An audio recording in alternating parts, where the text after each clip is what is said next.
మనము పూజలు జపాలు అనుష్ఠానం చేసుకునే సమయంలో నేల మీద కూర్చోకుండా ఏదైనా ఆసనం తీసుకొని కూర్చుంటాం.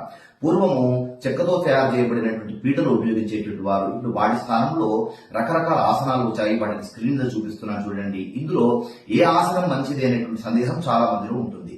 చెక్కతో తయారు చేయబడినటువంటి కూర్మాసనము చాలా మంచిది, కానీ అందరికీ అందుబాటులో ఉండదు.